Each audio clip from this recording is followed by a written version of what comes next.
ओम गण गणपते नमः। आज अपने सुनेंगे वाल्मीकि रामायण बालकांड का 40वां सर्ग। श्री राम की कृपा पाने के लिए प्रेम भाव से कहिए, गणेश जी महाराज की जय हो, सियावर रामचंद्र भगवान की जय हो, हनुमान जी बाबा की जय हो, श्री राम दरबार की जय हो। इस अध्याय में अपने सुनेंगे कि सगर के पुत्र किस तरह कपिल जी के पास पहुंच गए और उन्हें गुस्सा क्यों आया, जिससे वे जलकर भस्म हो गए।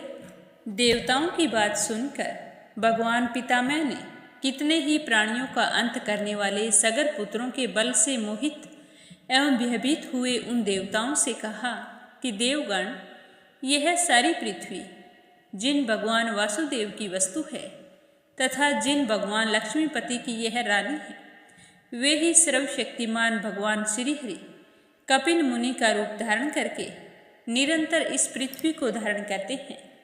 उनके कोप अग्नि से ये सारे राजकुमार जलकर भस्म हो जाएंगे। पृथ्वी का यह वेदन सनातन है।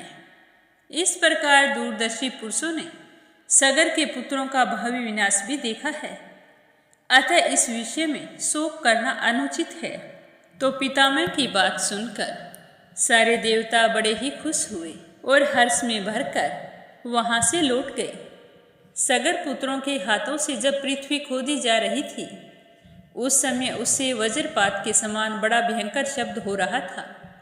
इस तरह सारी पृथ्वी खोदकर तथा उसकी परिक्रमा करके भी वे सगर पुत्र पिता के पास खाली हाथ लौट आए और कहने लगे कि पिताजी, हमने सारी पृथ्वी छान डाली है।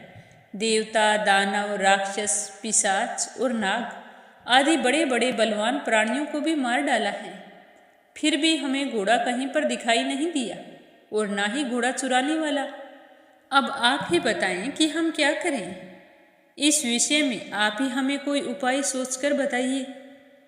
तो पुत्रों का यह वचन सुनकर राजाओं में श्रेष्ठ सगर बहुत ही कुपित हुए और कहने लगे कि जाओ, फिर से सारी पृथ्वी खोदो और इसे विदीर्ण करके घोड़े के चोर का पता लगाओ। जब तुम चोर तक पहुंच जाओ, काम पूरा हो जाए, तभी वापस लौटना, खाली हाथ लौटकर मत आना।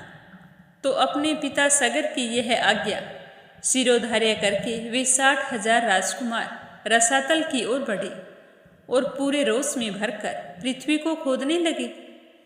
उस खुदाई के समय ही उन्हें एक पर्वताकार दिग्वस दिखाई दिया, जिसका नाम विरूपाक्ष है। वह इस भूतल को धारण किए हुए था।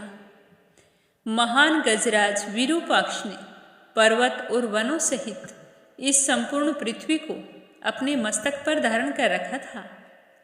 वह महान दिग्वज जिस समय थक कर विश्राम करने के लिए अपने मस्तक को इधर उधर घुमा रहा था, तो उसकी वजह से भूकंप भी आ रहा था। पूर्व दिशा की रक्षा करने वाले विशाल गजराज विरूपाक्ष की परिक्रमा करके उसका सम्मान करते हुए वे सारे सगर पुत्र रसातल का भेदन करके आगे बढ़े। फिर पूर्व दिशा का भेदन करने के पश्चात वे पुनः दक्षिण दिशा की भूमि को खोदने लगे। दक्षिण दिशा में भी उन्हें एक महान दिग्गज दिखाई दिया। उसका नाम था महापद्म। महान पर्वत के समान ऊंचा वह विशालकाय गजराज अपने मस्तक पर पृथ्वी को धारण करता था। उसे देखकर उन राजकुमारों को बड़ा ही विस्मय हुआ। सगर के वे 60,000 पुत्र उस दिग्गज की परिक्रमा करके पश्चिम दिशा की भूमि का भेदन करने लगे। पश्चिम दिशा का भेदन करते समय उन महाबली सगर पुत्रों ने महान पर्वताकार दिग्गज सोमनस का दर्शन किया। तो यह देखकर वे सारे हैरान हो गए और फिर उसके पास जाकर उनकी परिक्रमा की कुशल समाचार पूछकर वे सारे राजकुमार भूमि खोदते हुए उत्तर दिशा में जा पहुँचे। उत्तर दिशा में उन्हें ऋमेक समान श्वेतभद्र नामक दिग्गज दिखाई दिया, जो अपने कल्याणमय शरीर से इस पृथ्वी को धारण किए हुए था। तो उसका कुशल समाचार पूछकर सागर के सभी 60,000 पुत्र उसकी परिक्रमा करके बाद में भूमि खोदने के काम में जुट गए। सुविख्यात पूर्वोत्तर दिशा में जाकर उन सुकुमारों ने एक साथ होकर रोषपूर्वक पूरी पृथ्वी को खोदना शुरू कर दिया। इस बार उन सभी महामना, महाबली एवं भयानक वेगशाली राजकुमारों ने वहाँ सनातन वासुदेव स्वरूप भगवान कपिल को देखा और वहीं पर राजा सगर के यज्ञ का घोड़ा चल रहा था। तो उस घोड़े को वहाँ देखकर सभी सगर पुत्रों को बड़ा ही हर्ष हुआ।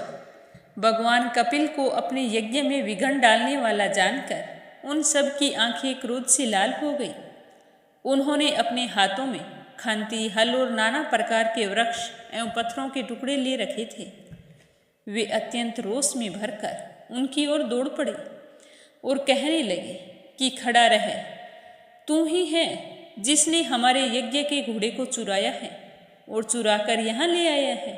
हे दुर्बुद्धि, अब हम आ गए हैं, तुम्हें ऐसा नहीं करने देंगे। तू समझ ले कि तेरी मौत आ गई है। हम महाराज सगर के पुत्र हैं। तो उनकी बात सुनकर भगवान कपिल को बड़ा ही गुस्सा आया और उसी गुस्से के आवेग में कपिल मुनि के मुख से एक हुंकार निकल पड़ा। उस हुंकार के साथ ही उन अनंत प्रभावशाली महात्मा कपिल ने उन सभी सगर पुत्रों को जलाकर राख का ढेर बना दिया